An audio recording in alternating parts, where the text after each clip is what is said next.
Hi all, I have a very interesting and instructive NImzo Indian game to show you today. The players Liem playing with the white pieces are one of the top Vietnamese players against Sergey Karjakin. So this was played in the 2013 SportAccord World Mind Games tournament. Let's have a look. So d4 and Sergey Karjakin plays knight f6, c4, e6, and we have knight c3. So allowing the NImzo Indian, bishop b4, e3. This is the Rubinstein variation, a very solid, reliable system. It and queen c2 are the two of the most popular moves against the NImzo Indian. With the bishop going outside of the pawn chain, it can be a target, as we've seen in a previous video on this channel with c5 and queen a5 plans. So keeping the bishop at home makes a lot of sense in many respects. It's not a target, at least. Black castles, and now knight ge2. So if black wanted to double pawns now, white can recapture on playing a3. d5. This seems a logical move. Light square play, putting a grip on the e4 square, trying to hem in, keep the bishop hemmed in on c1. a3, and the bishop doesn't want to give itself up here. It just retreats to bishop e7. If the bishop gives up itself, white can just play knight takes and look forward to a very nice position with e4 coming up at some point, opening up that bishop without a counterpart. So after a3, bishop e7, c takes, e takes, and one of the points of knight ge2, as well as safeguarding c3, is now revealed. Pressure on d5 with knight f4.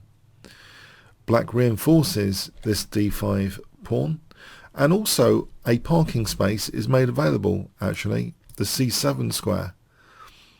And this is actually potentially quite important. After bishop d3, can you guess what black plays in this position? It's a rather nifty move to be aware of.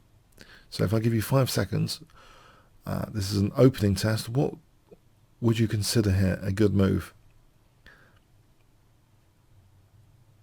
Okay.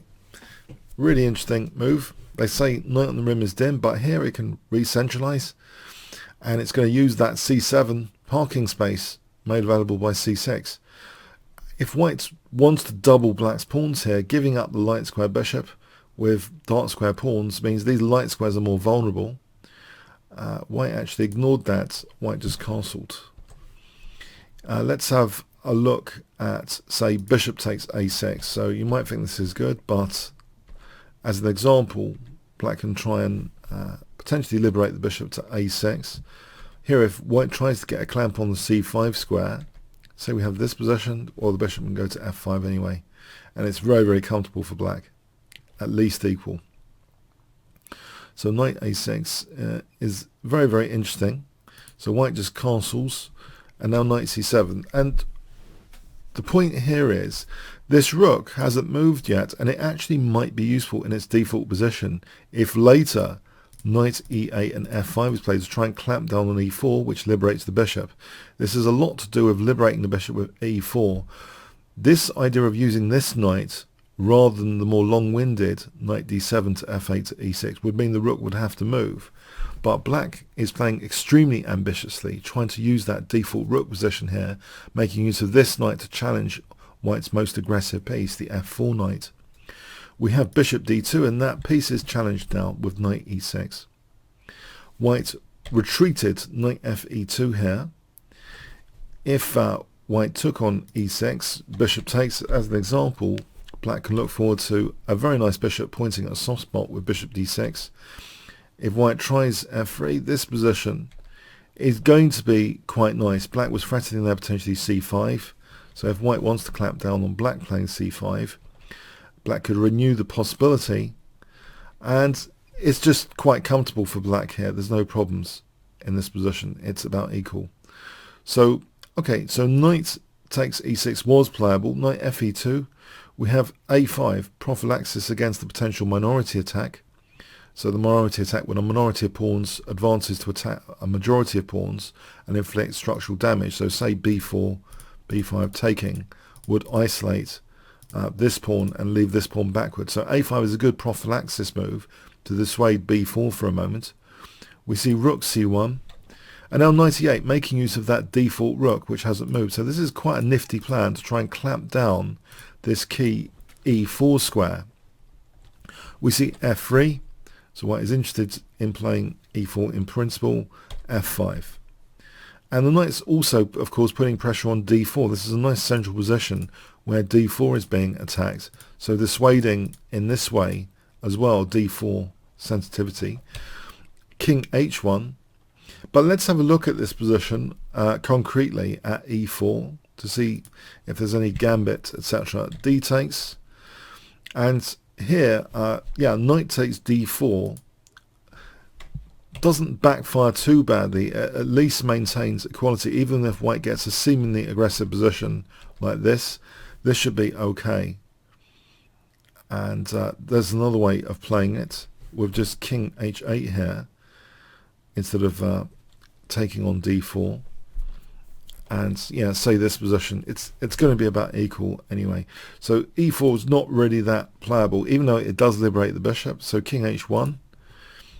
Knight d6, queen c2, but here now with the pressure mounting on the diagonal, black kind of played in an accurate move here, bishop f6. There is an interesting way to dissuade e4 even further in this position by playing the move b5. Black didn't do this, so bishop f6 was the game continuation.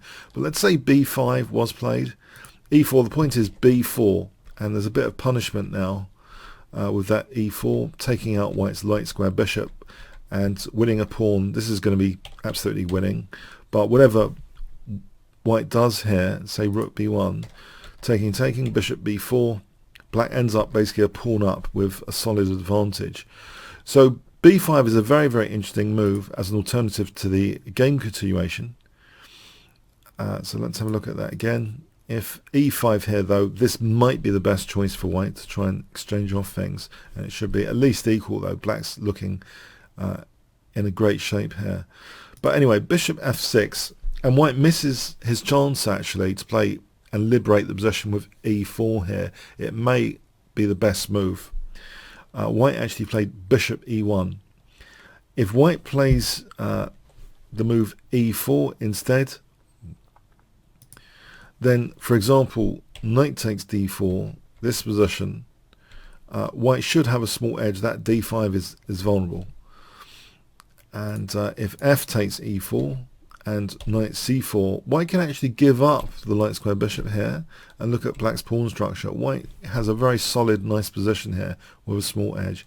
So this seemed to be the point where instead of bishop e1, e4 might have been a better idea.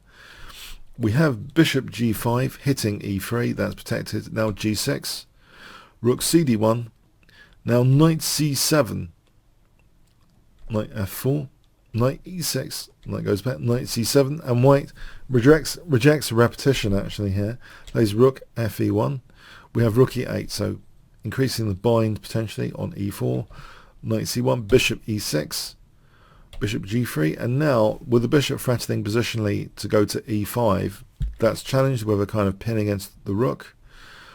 So we have now queen f2, the bishops come off, bishop f7, h3, queen f6, queen f2, and black is in a really comfortable way here with rook e7, creating bind on e4, maintaining a bind on e4, and potentially maybe more aggressive things after rook e2, rook a8, rook de1, and now knight e6, renewing pressure on d4, dissuading e4 again severely. We have f4. White's given up the dream of e4 here with this move. It's a highly committal decision. Pawns don't go backwards. Now e4 looks to be largely unplayable. If knight b3 instead, then black can play aggressively. For example, even giving up the a pawn. There's potential aggression here, trying to use the g3 square, for example, like this, and then undermining with f4 later, like this, or g4. G4, black's getting a big advantage here actually. So there's attacking prospects here, even if the a pawn needs to be given up as bait. So anyway, f4 was played, and we have knight e4, and now queen f3. If bishop takes e4, black has nice options in either d or f takes. D takes, for example, black can swivel round this d5 square. So knight b1, h6, for example, like this, at least equality. Or f takes might even be interesting as well. For example, like this, where black's, again, in great shape here. It's nothing to be worried about here from white. Black has that nice central pawn wedge. So anyway, we have queen f3 not taking on e4. King h8, and this gives the idea that maybe black's playing for the aggressive g5. And in fact, yes. Is it playable here? Was it played? Yes, it was. g5, trying to open up that g file for the attack. We have knight d3. White's playing position in the meantime, trying to use the e5 square again. Persistent on the use of e5. Here, if f takes g5, queen takes, this threatens immediately, of course, knight g3 check. If white takes this off, this is just going to be better for black. That g4 is vulnerable. That's pretty hopeless for white. Okay, so knight d3, we have g4, fantastic pawn sacrifice. And we're limiting white's options severely here. If the queen dared step back to f1, then a knight g3 check, forks king and queen. So this pawn sack has to be taken. hg, fg, queen takes g4, rook g8, queen h3. And now it was a rapid game, and an inaccuracy crept in here. So when you see a strong move, if you've got time, look for an even stronger one. Would be my modification of Laska's stronger move theory. There is a strong move available, it seems, just to win the exchange, and that was played knight g3 check. But an even stronger move exists here. Just rook g6, threatening rook h6 to win the queen. And say king g1, rook h6, queen f3, there's bishop h5. And this is doubly winning the exchange after knight g3. 2 exchanges would be lost. That's a huge advantage for black.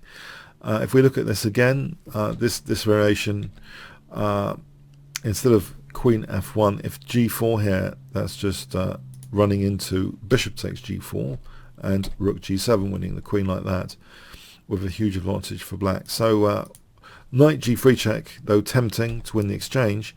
There is some work to do here still, though in this game. Bishop g6, we have knight e5. That knight looks impressive on e5. Bishop takes c2, rook takes, and the rook's double. But now g4, if white gets his way, he'll be consolidating soon with rook f2. But just before rook f2 happens, guess what Sergey played? Although before I even test you on that, no, I'll test you on that. So white's threatening things like rook f4 and then, maybe, or rook g2 and g5. So black to play here, what would you play in this position if I give you 5 seconds to pause the video?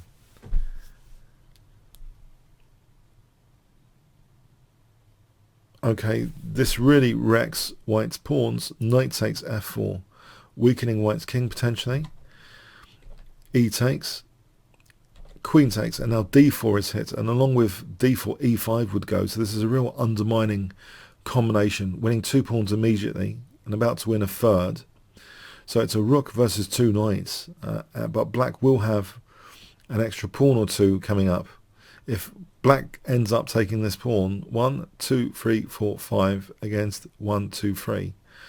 So we have king h1. It's difficult position here. If rook g2, then snapping off d4 and snapping off e5. If knight e2, then actually rook takes g2 check is strong. This position is going to be crushing, winning the queen like that.